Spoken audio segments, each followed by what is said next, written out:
바울은 13장 또 14장 15장 말씀까지 보면은 바나바와 함께 1차 전도 여행을 했습니다. 1차 전도 여행은 대단히 성공적이었습니다. 그리고 안디옥으로 돌아왔습니다. 오늘 사건은 36절 말씀부터 그 1차 선교 여행을 마친 다음에 며칠 후에 바울이 바나바들은 말하되 우리가 주의 말씀을 전한 각성으로 다시 가서, 그러니까 며칠 전에 마친, 아니면은 이게 몇 달이 걸린지는 모르지만은 우리가 그렇게 오랫동안 각 도시로 다니면서 전도를 하고 교회를 세우고 말씀을 전한 이 성도들이 믿음 생활을 지금 잘하고 있는지, 우리가 복음을 전하고 선교한 결과가 어떻게 각 교회마다 또 각 도시에서 나타나고 있는지 우리가 점검도 하고, 또 그들의 믿음 생활을 위로도 하는 차원에서 다시 그 지역으로 돌아가서 같은 일을 계속합시다, 이런 제안을 했습니다. 그 제안을 받은 바나바는 좋습니다, 이렇게 합의를 했습니다. 그런데 다시 그 지역으로 돌아가서 하나님의 말씀을 전하고 격려 차원의 선교 사역을 하는 일에는 의견을 일치를 받지만은 그 다음 문제에 나아가서 하나의 충돌하는 내용이 생겼습니다. 그것은 바로 처음에 데리고 갔던 바나바의 생질인 마가를 데리고 가는 문제였습니다. 마가를 데리고 가는 것이 바울과 바나바 사이에 왜 합의하기가 어려우냐?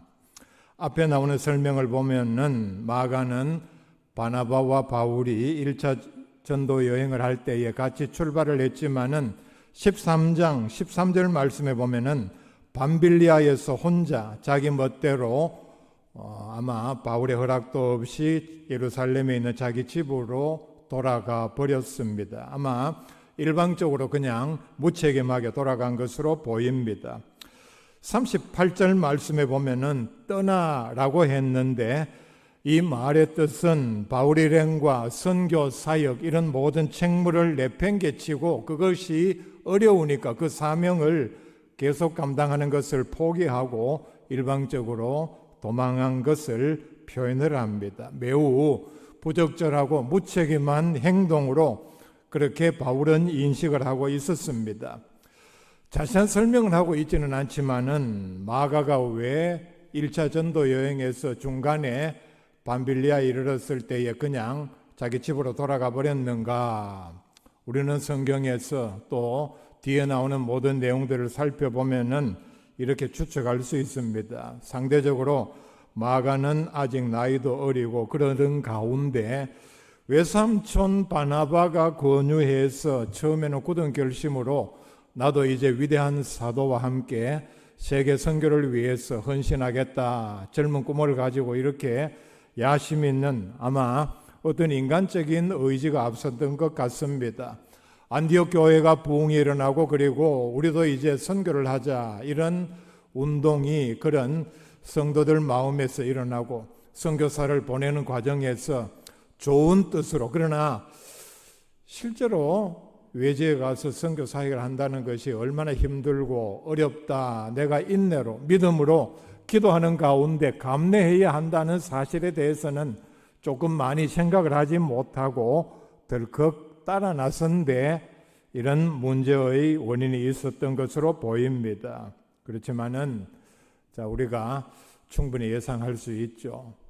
차도 없고 걸어서 다니며 짐을 짊어지고 아마 어느 정도 돈도 가지고 다니면서 위험에 노출된 상황 가운데 전도 여행의 고달픔, 괴로움, 그리고 마가는 집이 부자였습니다. 부잣집 어린 청년이 이런 모든 어려움을 참지 못하고 그냥 싫으니까 어려우니까 그냥 일방적으로 자기 집으로 돌아간 것으로 보입니다. 자, 이런 무책임한 행동을 했음에도 외삼촌인 바나바는 자연적으로 그렇지만은 청년 시절에 그럴 수도 있다 이렇게 생각하고 마가를 데리고 가자고 했지만은 바울은 마가의 이런 철없고 무책임한 행동을 매우 못마땅하게 생각을 하고 있었습니다. 그러니까 하나님의 일을 하는 사람으로서는 매우 부적절한 결격 사유로 생각을 했다는 뜻이죠. 그래서 떠났다는 말을, 이 동사를 쓴 것을 보면은 이건 그냥 일방적으로 버리고 아니면은 배신하고 떠났기 때문에 바울은 여기에 대해서 매우 경멸하며 분노하고 있었던 것으로 보입니다. 그러니까 바울이 반대한 마가를 이제는 데리고 가지 말자 생각한 근본적인 이유는 저 사람은 지난번에 한 행동을 보면은 더 이상 믿을 수도 없고 그걸 우리가 알면서도 다시 데리고 갔다가는 어떤 낭패를 볼지도 모르는 상황이다. 두 사람이 심각하게 다투었다고 했으니까 바울은 반대를 하면서 이런 말을 했겠죠. 아니 바나바 선생 아니면 바나바 형제여, 지금 우리의 사명이 얼마나 막중한데 이번에도 지난번처럼 자기의 사명을 중간에 버리고 또 떠나버리면 어떻게 하라는 얘기입니까? 왜냐하면 이런 다툼의 근저에는 바울의 분명한 성격이 하나의 원인이 되었습니다. 말씀에 나타난 바울의 말과 행동을 다 보면 바울은 성격이 분명하고 불과 같은 아주 급한 그런 성격에 조금이라도 못마땅한 것을 보면 절대로 참지 못하는 단호하고도 매우 엄격한 성격의 사역자였습니다. 이런 말을 했겠죠. 선교 여행을 잘하기 위해서는 이제는 더 이상 저는 무책임한 사람을 데리고 우리가 갈 수는 없다. 반드시 우리의 일을 돕기 위해서는 믿음과 인내 또 기도하는 마음이 있어야 하는데 지난번에 마가가 보여준 행동을 보면은 이런 일에 조금 더 적합한 사람이 아니다. 마가를 더 이상 데리고 가는 것은 우리에게 부담이 되고 뭐 이런 말도 했을지 모릅니다. 밥만 축낸다. 더 심하게 말하면은 지난번에 하는 행동을 보니까 저 사람은 하나님의 일을 할 자격도 없고 가능성도 없고 싹수가 노랗다. 저런 성격은 나이 들어도 못 고친다. 그렇게 말할 수도 있었습니다. 자, 반대로 바나바는 마가의 외삼촌이었습니다. 마가는 사도행전에 보면은 짧게 조금씩 소개를 하는데 우리가 종합해 보면은 바나바의 성격을 잘 알 수 있습니다. 사도행전 4장 36절에 보면은 그는 권면과 위로의 사람이었다. 성품이 너그럽고 온유하며 그래서 아마도 지금 당장의 마가의 능력보다는 미래의 가능성을 그 염두에 둔 것 같습니다. 이렇게 말했겠죠. 지난번 1차 전도 여행 때는 철이 없고 경험이 없어서 중간에 무단 이탈을 했지만 이제는 실수를 반성하고 단단히 각오하고 또 지금은 부족하지만은 우리가 그걸 너그럽게 이해하고 다시 데리고 가면은 또 잘 훈련을 시켜 놓으면은 나중에 틀림없이 교회의 큰 일꾼이 될 터이니 지난 잘못을 용서하고 데리고 갑시다. 이게 불과 얼마 전에 일어난 일입니다. 당장에 많은 결실을 거두는 것도 중요하지만은 우리가 다음 세대를 교회를 위해서 미래를 위해서 세계 선교를 위해서 잘 훈련을 시키는 것도 지금 우리가 해야 할 세계 선교에 못지않는 중요한 일 아닙니까? 자, 여러분 어떻습니까? 누구의 말이 맞습니까? 앞에서 말한 바울의 말이 맞습니까? 아니면은 너그러운 온유와 인내의 사람인 바나바의 말이 맞습니까? 그런데 제가 볼 때는 서로 협력하는 그리고 하나님 앞에 선교하는 일을 앞세웠다면은 이런 사사로운 감정을 어느 하나는 좀 누그러뜨리고 동의를 하고 이해를 해야 했어야 할 터인데 두 사람의 주장은 끝까지 한 사람도 조금도 양보하지 아니하고 팽팽하게 다투는 일에까지 나아갔습니다. 다툼이 계속되었습니다. 두 사람의 다툼이 주장이 서로를 굽히지 아니하고 받아들이지 아니하고 얼마나 심했는지 39절에 보면은 서로 심하게 다투어 피차 갈라섰다 말씀을 합니다. 우리는 성경에 이 구절이 없었다면은 바울과 바나바는 천사 같은 사람으로서 이런 일은 전혀 없었고 그리고 서로의 의견 충돌이 있었다 할지라도 너그러운 마음으로 상대의 의견을 더 받아들이고 그렇게 했을 법도 한데 의외죠. 바울과 바나바가 자기의 주장을 이렇게 굽히지 아니하고 싸우기까지 하고, 어떻게 싸운지는 누가는 기록하지 않았습니다. 그냥 우리가 추측할 수 있는 것은 대단히 심하게 거칠게 싸웠다. 여러분 궁금하죠? 바울과 바나바 중에 누가 먼저 주먹을 날렸는지 발로 찼는지 성경 기록하지 않고 있습니다. 여러분에게 그 판단을 맡기고 있습니다. 누가는 매우 현명하게 이 사실을 잘 기록을 했습니다. 바울이 만약에 주먹을 날렸고 그걸 성경에 기록을 했더라면은 여러분 바울에게 얼마나 실망을 하겠습니까? 우리는 그냥 추측에 맡길 뿐입니다. 자, 여러분 심하게 싸웠다고 했으니까 바나바가 이런 말을 했을 수도 있습니다. 아니 바울 당신 안디옥 교회에서 지도자 위치 되기 전까지 당신은 아무리 예수님으로부터 직접 사도로 부름을 받았다 할지라도 예수님의 제자와 합류하지 못하고 낙심해서 혼자 지내고 있는 것 불쌍해서 내가 안디옥 교회에 불러다가 안디옥 교회의 지도자급으로 만든 것이 다 내 덕인데 내 말 무시할 수 있습니까?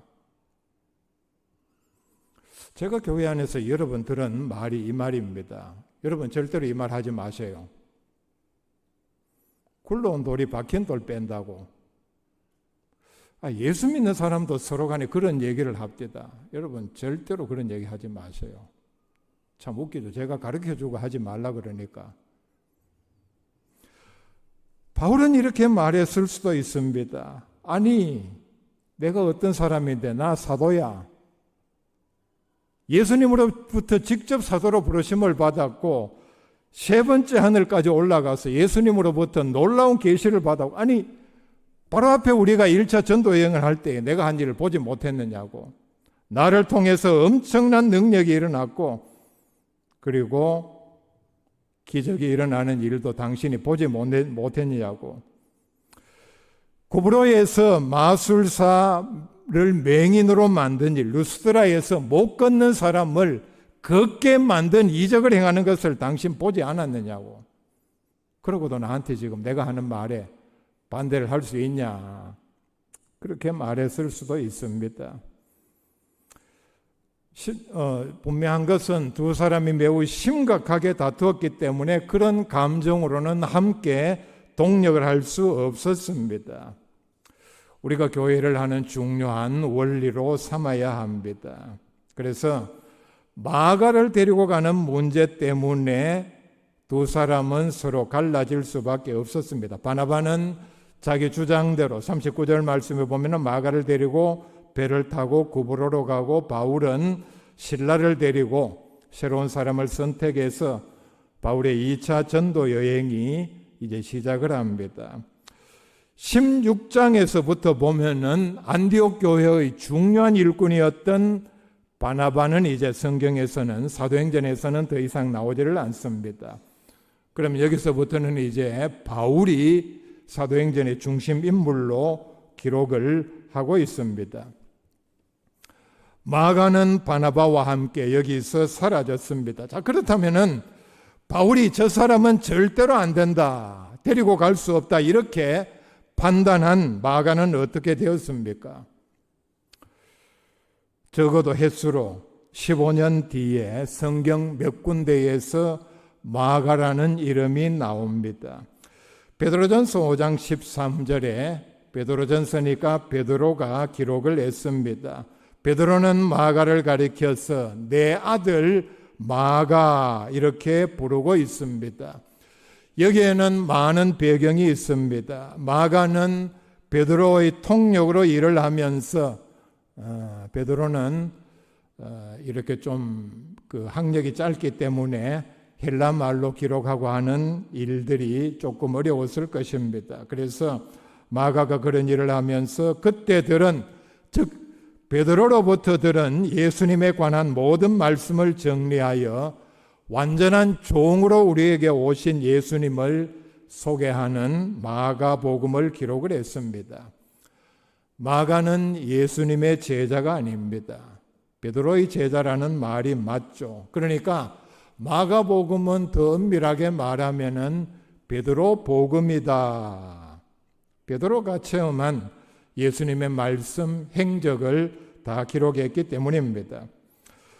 바울이 1차로 로마 감옥에 수감되어 있을 때 기록한 골로새서 4장 10절에 보면은 나와 함께 갇힌 아리스다고와 바나바의 생질 마가와 이런 말씀이 나옵니다. 이 말씀을 보면은 마가는 자진해서 바울이 갇힌 로마 감옥에 들어가서 마가의 선교 사역을 도왔습니다. 바울이 개인적으로 아는 평신도인 빌레몬에게 쓴 편지 24절에 보면은 마가를 가리켜서 나의 동력자 마가 이렇게 부르고 있습니다. 디모데후서 4장 11절에 보면은 이 디모데후서는 바울이 순교하기 직전에 마지막으로 쓴 편지입니다. 이 구절에 보면은 네가 올 때에 마가를 데리고 오라. 그가 나의 일에 유익하니라. 자, 놀라운 변화를 보이고 있습니다. 한때 위대한 영감의 사도 바울이 볼 때 마가는 자신의 전도 여행에 아무런 쓸모가 없는 사람 데리고 가봤자 그 주장스러운 오히려 짐만 되는 사람이었습니다. 바울의 판단에는 다시 데리고 갔다가는 어떤 손해 또는 부담을 끼칠지 모르는 사람이어서 절대로 다시는 데리고 갈 수 없는 사람으로 바울이 낙인 찍은 사람이었습니다. 근데 시간이 지나서 성경 여러 군데 나오는 마가에 대한 설명을 종합하면 어떻습니까? 이제는 바울의 선교사에게 꼭 필요한 사람, 자신의 일에 큰 도움이 되는 사람, 또 하나 마지막 순간까지 같이 있고 싶은 사람으로 바뀌었습니다. 성경에 나오지는 않지만은 나중에 마가는 알렉산드리아의 감독으로 일을 하다가 순교했다 이렇게 알려져 있습니다. 오늘 말씀에 나오는 이 15장에서 즉 장소로는 안디옥에서의 바울의 평가만 본다면은 마가는 철없고 무책임하고 아직 성숙하지 못한 하나님의 일을 선교 사역을 돕는 조수로서도 그 간단한 일조차도 맡기지 못하는 무책임한 사람이었습니다. 그러니까 교회 안에서 하나님의 일에 아무런 쓸모가 없는 사람에 불과했다는 얘기입니다. 이렇게 판단한 바울은 어떤 사람입니까? 정말 위대한 카리스마의 소유자입니다. 세 번째 하늘에 올라가서 예수님으로부터 놀라운 계시와 은사, 영감을 받았고 그 영감을 가지고 우리가 아는 많은 신학 성경을 기록을 했습니다. 그뿐입니까? 바울에게는 죽은 사람도 살리는 능력이 있었습니다. 고린도 전후서를 보면은 멀리서도 교회 안에 누가 범죄를 했는지 그 교회 안에 형편이 어떠한지 그런 모든 문제를 꿰뚫어 보는 능력도 있었습니다. 자, 이런 바울이 가까이서 같이 다니며 같이 먹고 같이 자면서 오래 두고 본 마가는 도무지 가능성도 없고 쓸모도 없는 사람에 불과했습니다. 자, 그렇게 평가했기 때문에 마가는 안 된다, 절대로 안 된다 판단을 했는데 15년 정도 지난 다음에 바울의 판단은 100% 완전히 틀리고 말았습니다. 바울이 오판했다는 얘기입니다. 그 위대한 바울이 이렇게 판단했다면은 마가는 나중에 바울로부터 거절당하고 집으로 돌아가서 아니면은 교회에 나왔다 할지라도 교회에 아무런 도움이 되지 않는 문제만 일으키고 모든 사람들이 손가락질하는 저 인간 언제 인간 되려나 이런 지탄의 대상이 되었어야 했겠죠. 반면에 외삼촌인 바나바는 바울에 비하면은 능력이나 은사, 계시, 영감 이런 모든 면에서 바울과는 비교도 되지 않는 사람입니다. 바울은 성경도 하나도 기록하지를 못했습니다. 아니했습니다. 혹시 여러분 가지고 있는 스터디 바이블에 혹시 이 성경은 바나바가 기록한 것이 아니냐 추측일 뿐입니다. 확실한 증거는 없습니다.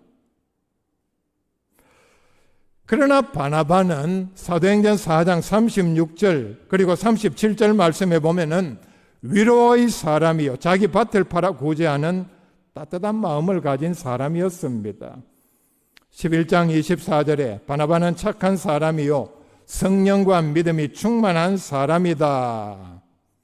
자, 여러분, 바울에 대해서 제가 간단하게 소개를 했죠. 바울의 능력, 은사, 카리스마라는 말은 신적 권위라는 뜻입니다.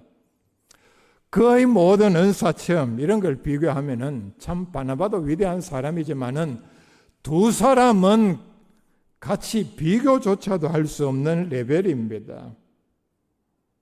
그리고 바나바는 어떤 일을 했는가 하면은 바울이 회심한 다음에 그가 과거에 한 일, 예수님을 박해하고 교회를 잔멸한 이런 일 때문에 제자들이 다 두려워할 때에 바나바가 바울에게 먼저 찾아가서 손을 내밀고 이끌어서 사도들에게 소개를 시켜주고 교제하게 해서 안디옥 교회의 위대한 중심 인물로 만든 사람이 바로 바나바입니다. 바울이 계시를 받고도 다소에서 혼자 낙담해서 지내고 있는 가운데 바울을 인도해서 전도 여행에 나서게 했습니다. 그러니까 우리가 인간적으로 보면은 바울이 예수님으로부터 사도의 명령을 받았지만은 본격적으로 사도의 일을 하게 된 계기는 바나바가 중요한 역할을 했다는 얘기입니다. 바나바는 주변에 있는 모든 사람들을 권면을 했습니다. 위로하고 권면했다는 얘기입니다. 이러한 바나바가 따뜻한 마음으로 인내하며 격려해서 바울로부터 버림받은 충격을 마고로 하여금 극복하게 해서 위대한 지도자 마가를 탄생시킨 결정적인 계기를 제공을 했습니다. 자, 우리가 이런 면에서 보면 매우 조심스럽게 그리고 우리의 믿음에서 교회 안에서 적용해야 할 문제는 한 사람의 인재를 양성하는 데는 바울의 어떤 능력과 은사, 카리스마보다는 바나바의 인내와 사랑, 온유, 배려가 더 큰 위력을 나타냈다는 사실을 잘 알 수 있습니다. 물론 바울의 이런 판단도 마가에게는 도움이 됐을 수도 있습니다. 하다 안 되면은 극약 처방이라는 방법도 있죠. 가장 충격적인 방법을 통해서 내가 바울로부터 버림을 받았다. 이런 충격을 아픔을 딛고 제기하는 가능성도 제공을 했을 수도 있습니다. 자, 그런데 바나바가 마가를 데리고 다니면서 인내로 사랑으로 배려하며 온유한 마음으로 양육한 이것이 결과적으로는 나중에 마가로 하여금 위대한 사역자로 거듭나게 한 결정적인 원인이 되었다 하는 것은 부인할 수 없는 사실입니다. 위대한 바울의 이 성급한 판단이 하마터면은 마가라는 위대한 지도자를 잃을 뻔했습니다. 바나바의 배려가 아니었다면은 아마 마가는 낙심해서 쓸모없는 사람이 됐을 수도 있습니다. 두 사람의 타고난 성향이 극과 극으로 다르니까 평가도 다르게 나왔고 사람을 키우는 방법에서도 결정적으로 다르게 나타났다 하는 것을 알 수 있습니다. 마가를 키운 것은 바로 바울의 능력과 은사, 영감이 아니라 바나바의 사랑과 인내였습니다. 그러니까 우리가 이런 경우에서 보면은 바나바의 주장이 옳았습니다. 바울이 틀렸다는 얘기죠. 왜냐? 바울도 사람이었기 때문입니다. 우리가 이런 내용들을 돌아보면은 바울은 우리가 이해할 수 없을 정도로 100% 완벽하게 잘못 판단을 했습니다. 자, 여러분 한번 깊이 생각해 보십시오. 아니, 바울이 마가를 젊은 시절에 그렇게 몰라보고 그런 엉터리 같은 판단을 했나? 저는 이 대목에서 매우 기쁩니다. 왜냐하면 이런 위대한 바울도, 카리스마의 사람도 이런 잘못된 판단을 할 수 있기 때문입니다. 우리가 그런 말을 하죠. 아니, 사람 그렇게 보고도 모르나? 그렇게 말할 문제가 아니라는 내용입니다. 바울도 그렇게 판단을 했는데 그게 왜 그런지 아십니까? 제 주변에도 보면은 저 사람 안 돼, 쟤는 안 돼. 제가 이런 말 들은 걸 다 기억을 하고 있습니다. 근데 그 사람들 말이 맞았어요. 50년 이상 지난 다음에도 조금도 변하지 않는 참 가장 밑바닥의 인생을 사는 사람을 지금도 제가 보고 있기 때문입니다. 보통의 상식을 가지고 보통의 사람을 보는 안목을 가지고도 그렇게 판단한 게 이렇게 맞는데 바울이 그렇게 참 은사가 있고 능력이 있다고 하면서 그게 보통 능력입니까? 이렇게 참 엉터리 같은 판단을 하다니.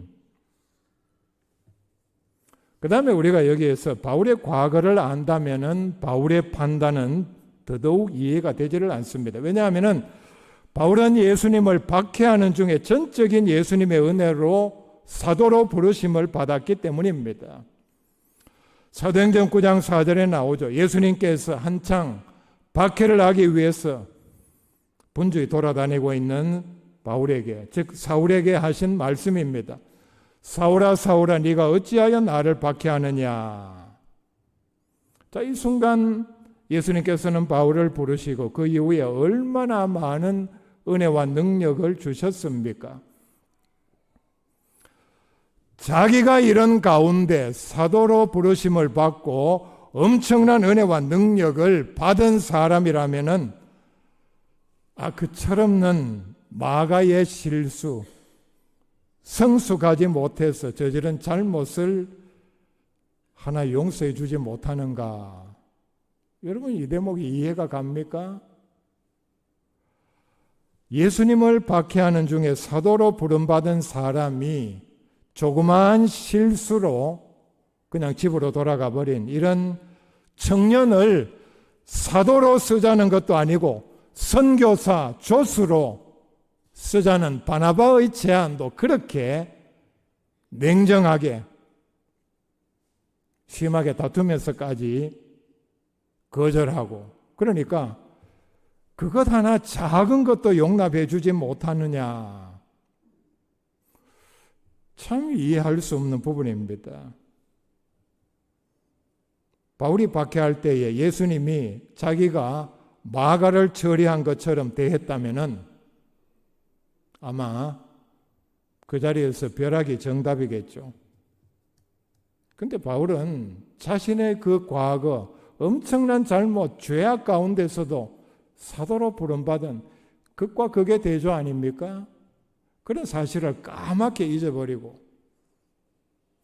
자, 여기서 보면은 작은 실수 하나 용납하지 못하는 완전히 불같은 성격을 우리에게 보여주고 있습니다. 바울은 오판에서 마가를 버렸지만은 하나님은 마가를 버리지 아니했습니다. 가까이 있는 외삼촌 바나바를 들어쓰셔서 초대교회의 위대한 인물로 키우셨습니다. 하나님의 섭리, 하나님의 일꾼이라는 관점에서는 사람의 미래는 어느 누구도 알 수 없습니다. 바울도 보기 좋게 오판을 했죠. 그러니까 우리는 절대로 교회 안에서 하나님께서 만들어 가시는 과정에 있는 사람을 두고 성급하게 절대로 판단해서는 되지 않습니다. 주변 사람들, 바나바와 같은 사랑과 인내 온유로 사람을 키우는 일에 쓰임받는 귀한 성도들 다 될 수 있기를 바랍니다.